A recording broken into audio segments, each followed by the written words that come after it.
What is good, YouTube? It's your boy 50K Clay, and we are back tapped in with yet another video, man. And it's crazy. I just made a video about the alt-right pipeline and how seemingly every day black people are getting suckered into following along with this rhetoric and with this narrative. Even if it goes 100% against their values, what matters for us, and championing people that are supporting people that are oppressing us. And today on the docket, we got this dude named Cuffemm. Now, Cuffemm is, a streamer. He's basically a streamer, and he's been aligning himself with the alt-right movement, specifically Adin Ross. Now, I'm sure if you're watching this video, I don't have to tell you about Adin Ross, how bad an influence he has, how negative influence, how negatively impactful he is on the next generation, how people are slowly falling into his right-wing propaganda. I don't have to mention these things. He's aligned himself with the worst of the worst, people like Andrew Tate, people like Donald Trump, and how he's come out and vehemently expressed hatred towards black women. I don't have to tell you about all these things, because if you're watching this video, you already know. But what we do have to talk about is Cuffemm and the people like Cuffemm in the black community that align themselves with Adin Ross for profit or for attention or for notoriety or for some clout. On TikTok, I come across clips of streamers and stuff like that. I'm not really tapped into anybody's stream. I'm not finna sit there and watch nobody stream for multiple hours and stuff like that. I don't got time for that. But I see clips on TikTok. I see what's going on in these streamers' beef and what they have to say and little clips and stuff like that. I'm not all the way tapped in, but I do see clips, and I keep seeing repeated clips of this one specific guy, Cuffemm. The black dude in Adin Ross stream. See, this is holy shit, my nigga. You know what's funny about this? Nigga, I didn't collab with Adin in mad long until recently, and I do probably 2 collabs with Adin. The whole time making my own name, having my own clips blow up in my own lane. Soon I start back collabing with Adin Ross, these fucking nappy-headed niggas say coon this, coon that. Gang, you would kiss a wall, you would kiss a ball set for any amount of money. Why are you like? Why do you niggas trying to act like this is not a race war, my nigga? And my antennas and my awareness keep going off about this guy because I keep seeing that he's in line with Adin Ross. Now, I already mentioned how negatively impactful somebody like Adin Ross is, stuff they do for clout, aligning themselves with the alt-right Republican movement and stuff like that. But this guy Cuffemm is somebody who I haven't seen before. And slowly but surely, he's been coming across my timeline a lot more. And when I see his videos, it just disgusts me, essentially. He's always palling around with Adin. He's always joking around with Adin, even laughing at his fellow black people to make his slave master Adin laugh. I mean, his friend Adin laugh. Honestly, Adin, I give props to you because when you was #1, you ain't never take a long break like I did. You kept pushing it through. So I get it. I get it now. Being a #1 streamer is not easy. Now I'm depressed and watching fucking Goku. And my girl broke my fucking heart. He's gonna mock them. He's gonna mock other black people and stuff like that. Now I see a lot of comments of him mocking Adin too, but when he does it to his fellow black creators, that's when I really gotta take a step back. When I see him in a music video dissing Doechii with 6ix9ine and Adin and stuff like that, 2 of the worst people, by the way, 2 of the people that are in the forefront of this slow movement towards the alt-right. I see Cuffemm and I gotta ask myself, how could you align yourself with Adin Ross as a black man? Bros, you see Adin Ross and that's the type of person that you want to get behind? You disgust me. I see Cuffemm basically dissing Cosnat for Adin's praise. You know what? He's trying to, it's like the tap dancing Negro. He's gonna make his friend Adin Ross laugh for his entertainment. If Adin laughs, oh yeah, that's a good house Negro. That's a good boy. Ultimately, that's the end goal, right? To align yourself with the worst people so you can monetize yourself. And this isn't just a thing with Cuffemm, with people like Cuffemm.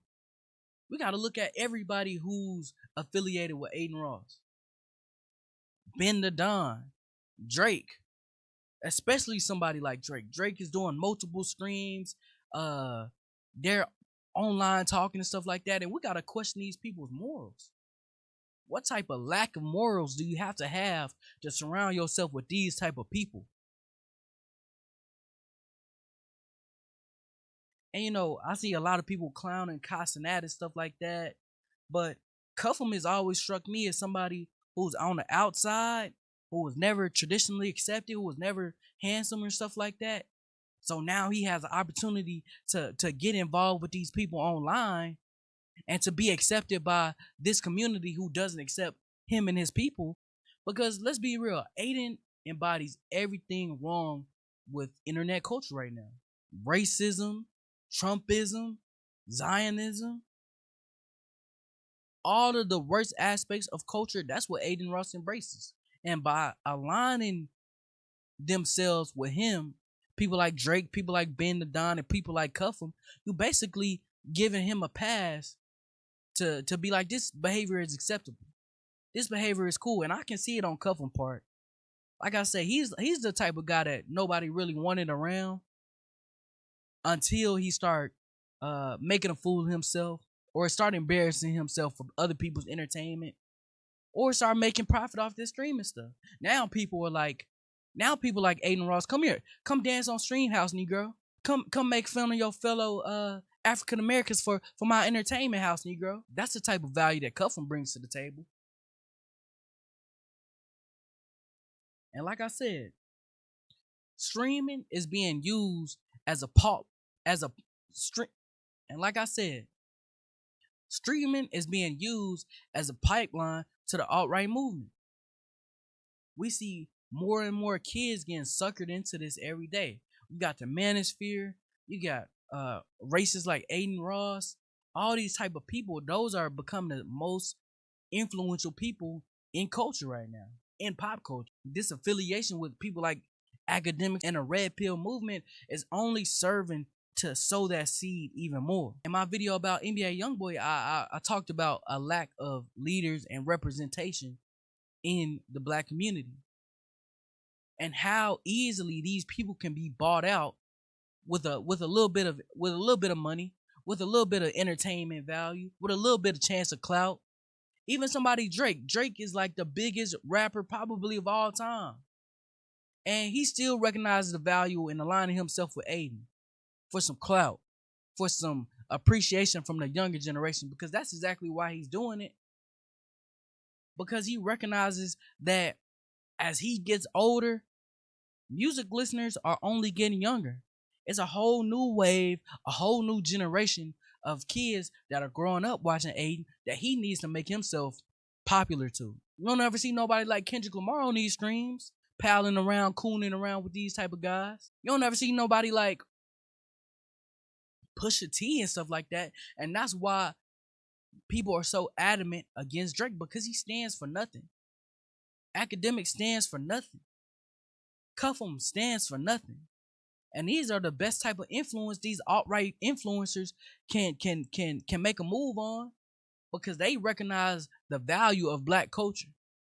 So you combine those two elements, that right-wing movement and black culture, and now you're sowing a seed for destruction. Like I said, these people don't have any morals. These people don't have any values. We're missing the times of actually having real black leaders that would be outspoken on these type of things to lobby against it.